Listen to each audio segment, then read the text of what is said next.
write one word that you want to define your 2024. Courageous is going after something that, you know, the odds are against you. I know that if Jon was here, he'd want me to play that way. But your deep, strong-willed mind is like, I can do this. Succumbing to pressure, it's pretty easy to do. Taking on any challenge that comes your way. Never living in fear.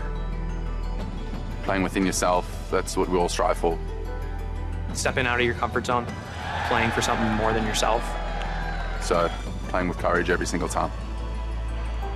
The 33-year-old who's a star at Minnesota. There is the champ, Erik van Rooyen. Courageous is Trazzy. That's what he was. When I step onto the golf course, it's focus and it's do it for Trazzy.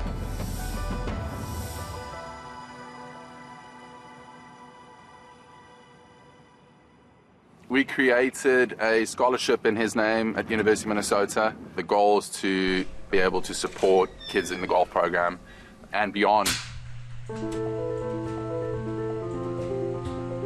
The biggest hurdle in professional golf is that it's so expensive. Guys graduate from college, they've got no money, they want to pursue a career in golf, so we're trying to create ways in Jon's name to help support kids like that. I'm a junior here. I've always wanted to represent my home state playing golf. I got fortunate and got the opportunity of a lifetime. The scholarship was all pretty recent, so it was just cool to see his immediate impact, and it just kind of pushes me to work hard every day and really make an impact on the program. To be an elite program in the North is something we pride ourselves on. Hard work, grit, toughness. You got to play with a little bit of a chip on your shoulder. We try to go dig it out of the dirt and make the most of what we have. We take advantage of our resources here, and we like to grind and go get it. Being a Minnesota born and bred player also means a lot. Those are all qualities Jon Trasamar possessed. He loved competitive golf, pursuing professional golf and chasing that dream. The understanding of what it means to be a gopher, that it's, you know, we before me. Just being such a well-rounded impact to everyone and leaving it better than you found it. I knew Jon Trasamar very well. Brad James, who was the coach, talked to me about this young man that he thought had the best swing that he'd seen anywhere in the country. He redshirted his freshman year. Erik and Jon were roommates. Jon kind of took him under his wing. When Erik came here to the U.S. first time, Jon drove all the way from Blue Earth a couple hours to meet him at the airport. I get off a 20-hour trip. I haven't showered in like 2 days, and he's there. We both grew up similar background, small town, Midwest guy. I grew up in a small town, South Africa. And obviously both love this beautiful game.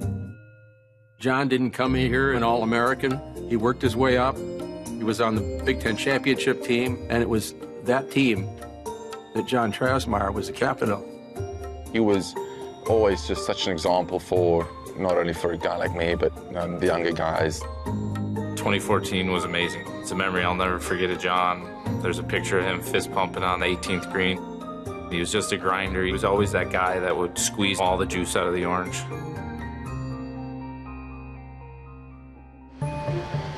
I lived in South Africa for 5 years. Right after college, he was in Scottsdale trying to find his path. And even though I was halfway across the world, we remained close and we could encourage each other. He had this goal to be a PGA Tour player. That was always his focus, and whatever it took. When he got sick, Jon was still grinding on the mini tours as he was on his way to Q school when that all hit. He got surgery in his legs. They put 2 big pieces of metal in his femurs to stabilize it, and he afterwards, when he was recovered, he still went and practiced to work on the swing. There was no give up ever. It was, I'm gonna get this done, and it was always this process of continual growth. It's when we go through hard times in life that being courageous shines through, and it just showed in the way that he battled. Remember, it was at RBC Heritage 2023. We were on a group chat, all our teammates. He would kind of update us every now and again, and he gave us a clean bill of health. A couple months later, wasn't feeling good. I went and got a scan. We got to Mexico, and he sent us a group text, you know, that he's got 6 to 10 weeks to live, and we were just like, poof. I'll never forget where I was. I was in the gym here on property, getting ready to come out for my Pro-Am on the Wednesday. When that text came through, I mean, I was crying all day during the Pro-Am, crying in my room, so it was really hard. It was a strange dynamic with everything in play, with Erik on the bubble of keeping his card, to his friend, you know, terminally ill, to trying to keep your job on the PGA Tour. I've got a mate that's really sick, and I want to go see him. And, you know, I'm 125 going into this week, so I want to get my job done tomorrow. It's such a strange game because a lot of us out there pour your heart and soul into it. Even though it means a lot, it doesn't really matter. And something like that happens with your friend, it just puts things into perspective immediately. It was just golf. It wasn't life or death. And what we were dealing with was life or death from, you know, a friend. Before a shot, you know, we kind of discussed what we're going to do, and then he goes, all right, let's do it for Trazzy. Playing for something greater than himself right now. It's a statistical anomaly, right? To shoot 28 on the back nine and then to go birdie 16, 17 and eagling 18. Hugely out of body, and seems like there was something else at play.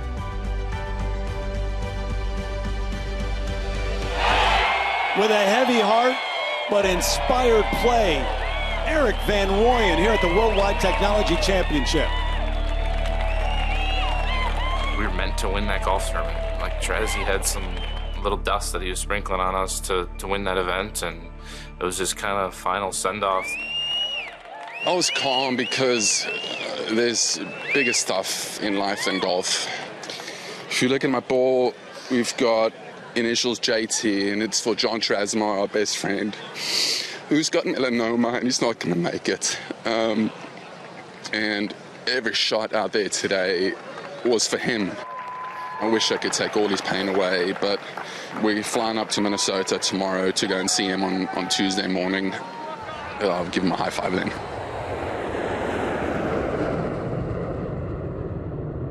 Seeing him in the hospital was a very tough day for all of us. I'm sitting on one side of the bed, and Erik's sitting on the other side of the bed, and he was frail, and he was wounded, and you could see how hard he had battled. And go in there, and you held his hand and chatted with him for an hour and kind of be in and out. There was a lot of tears shed, a lot of stories told, and yeah. He was like a brother to me and to all of us, so right off the bat, we all tried to find a way to honor him every day. We wanted to create a way to give someone else the opportunity that he had, that I had, that Alex had. Do it for Trazzy. He was a pro's pro.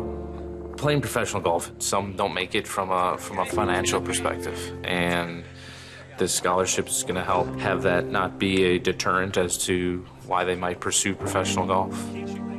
Cal Simmons, who's really kind of the visionary behind it, along with Erik and Alex and John's family and his wife's family, that really gave it some life.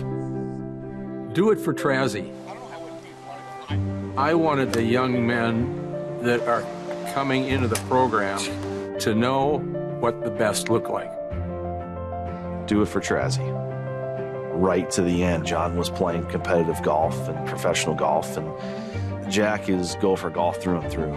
The leadership qualities and the constant pursuit of excellence, and the ability to want to play this game for the rest of their lives competitively fit right alongside what Jon Trasamar stood for.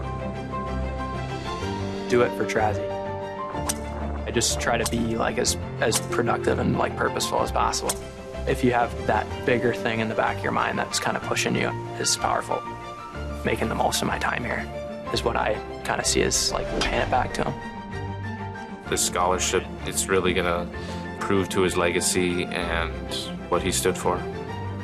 It's going to live on forever, and We'll do our best to carry on his voice, his vision, his impact. We wear these wristbands, be like Trazzy, that just kind of encourages us all to do the right thing. It's what he's kind of instilled into a lot of us. He touches us almost every day. It's almost like a mantra now that reminds us of him. The biggest thing we've probably learned from it is how little time we have, because you just don't know what's going to happen. So even though Trazzy's not here anymore, he's still with us. Do it for Trazzy.